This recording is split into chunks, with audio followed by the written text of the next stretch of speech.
King of the Ring is supposed to be the ultimate stamp of greatness in WWE. Sometimes it worked perfectly. Sometimes it produced a man who spent 2 years annoying everyone with a scepter. Let's go era by era and hold every single king accountable for what they did with that crown.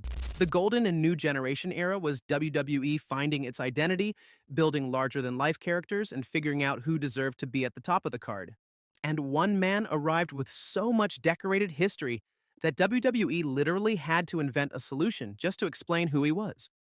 Harley Race. Harley Race showed up in 1986 with 8 NWA World Championships under his belt.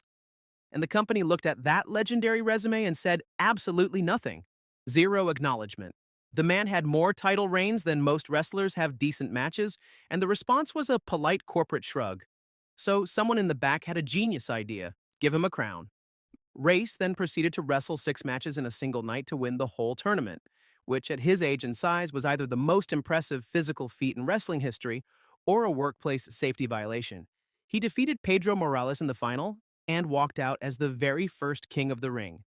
The crown, the cape, the attendants carrying his throne, Race somehow made all of it look completely serious. Lesser men would have looked ridiculous. Race made it look like a genuine coronation. The bar was set impossibly high, and the next king showed up ready to clear it with room to spare. Bret Hart is the only man in history to win King of the Ring twice, which either means he was incredibly talented or just really good at entering tournaments. Probably both. His first win came in 1991 after he took the Intercontinental Championship from Mr. Perfect, and the company decided one title was not enough celebration for this man. His second win at the first ever King of the Ring pay-per-view in 1993 is where things got genuinely ridiculous in the best possible way. 3 matches in a single night against Razor Ramon, Mr. Perfect, and Bam Bam Bigelow. Each one a different style, each one a clinic. All while Hart was reportedly still furious about being overshadowed by Hulk Hogan at WrestleMania weeks earlier. Nothing motivates a man quite like professional jealousy, apparently. Hart went on to become a 5-time WWF champion and one of the most technically gifted wrestlers the business has ever seen. Bret proved the crown could build a legacy, but the next king proved it could also build a monster. Mabel won King of the Ring in 1995, and the crowd in Philadelphia responded with the kind of silence usually reserved for funerals. They were actually chanting for ECW during the final, which is the wrestling equivalent of booing so hard you start cheering for a completely different company. The company ignored every single warning sign and immediately positioned Mabel as their next big monster heel. He then proceeded to legitimately injure Diesel during their championship match and broke The Undertaker's orbital bone during a feud shortly after. At some point, the pattern becomes impossible to ignore. Mabel was released within months, and the King of the Ring crown quietly disappeared into a box somewhere, hopefully never to return to that particular head again. One king nearly destroyed everyone around him. The next one nearly destroyed an entire era instead. Stone Cold Steve Austin was not even supposed to win the 1996 tournament. Triple H was the original pick until a backstage incident involving some friends, a Madison Square Garden crowd, and some very poor decision-making got him pulled from the entire thing. Austin got the spot almost by accident, and then proceeded to make everyone forget Triple H was ever considered in the first place. After defeating Jake Roberts in the final, Austin grabbed a microphone and delivered a promo that nobody had scripted and everybody remembered forever. One speech turned a generic tough guy into the most compelling anti-hero wrestling had ever seen. The Golden Era closed with a rattlesnake on the throne. The Attitude Era opened with WWE printing money on almost every decision it made. Bigger stars, bigger moments, bigger everything. And right in the middle of all that momentum, someone had to come along and waste all of it spectacularly. Billy Gunn won King of the Ring in 1999 at the absolute peak of the Attitude Era, which makes what happened next genuinely impressive in the worst possible way. The company handed him victories over Ken Shamrock, Kane, and his former best friend, which should have been the foundation of a serious singles career.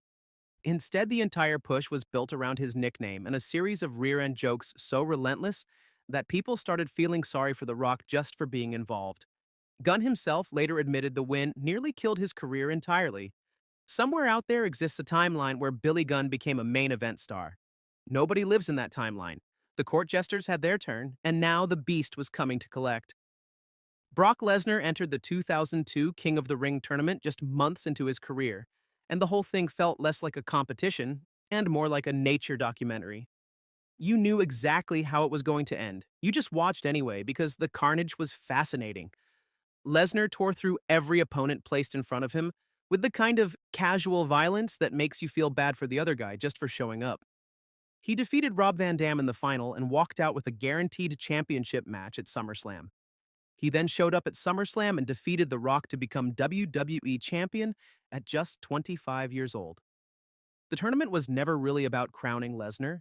It was just the appetizer before decades of destruction that the entire wrestling world is still recovering from. One beast dominated with pure power, the next king dominated with something far more entertaining. If there is one king in this entire list who absolutely nailed every single aspect of the gimmick, it is Booker T. And it is not even close. Booker won King of the Ring in 2006 and immediately did something most wrestlers never manage. He used the gimmick to completely reinvent himself. King Booker arrived with an exaggerated English accent, a royal court, and a level of committed absurdity that had absolutely no right to work as well as it did.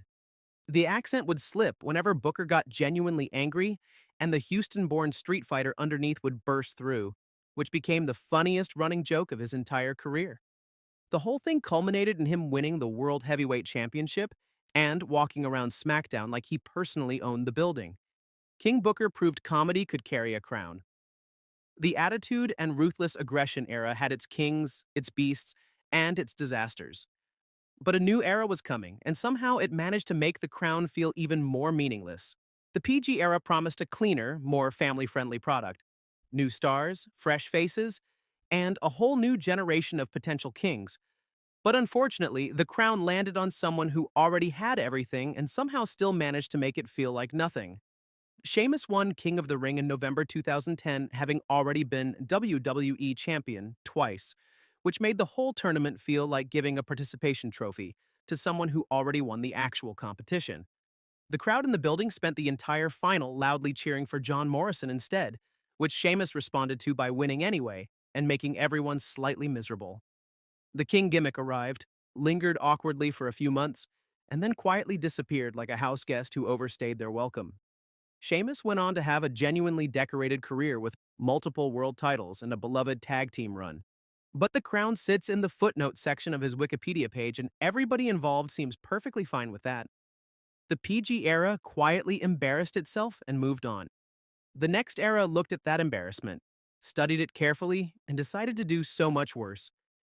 TKO arrived and then immediately handed the crown to the one man nobody asked for. It was Baron, the king who you love the most, right? Just kidding. He won King of the Ring in 2019, and the crowd responded with the kind of exhausted groaning usually reserved for a Monday morning alarm.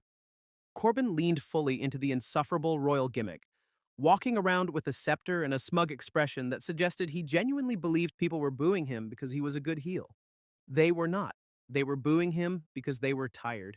The company kept him crowned for nearly 2 years, which is roughly 18 months longer than anyone requested.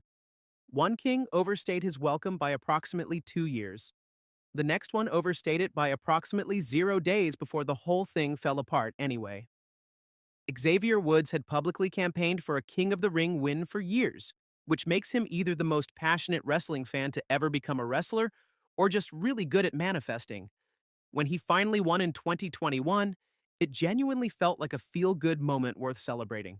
Then Roman Reigns showed up, destroyed the crown on television, and the universe collectively said, well, that was fun while it lasted. Woods suffered an injury shortly after, and the King Woods gimmick faded so quietly that most people needed a Wikipedia search just to confirm it actually happened. One king had his dream crushed almost immediately. The next one walked in and made the whole tournament feel like it was invented specifically for him.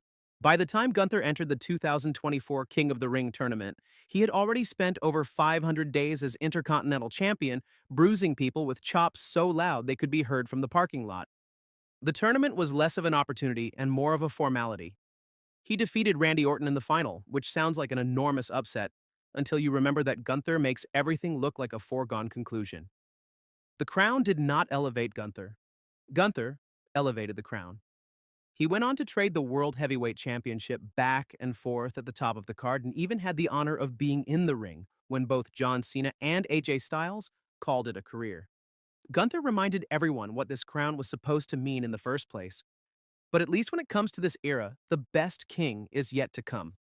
Obafemi won King of the Ring at Night of Champions 2026, and the timing could not have been more perfect. This was a man who had already knocked out Brock Lesnar at WrestleMania earlier that year. The crown did not make Obafemi look dangerous. Obafemi was already dangerous, and the crown just gave everyone official confirmation.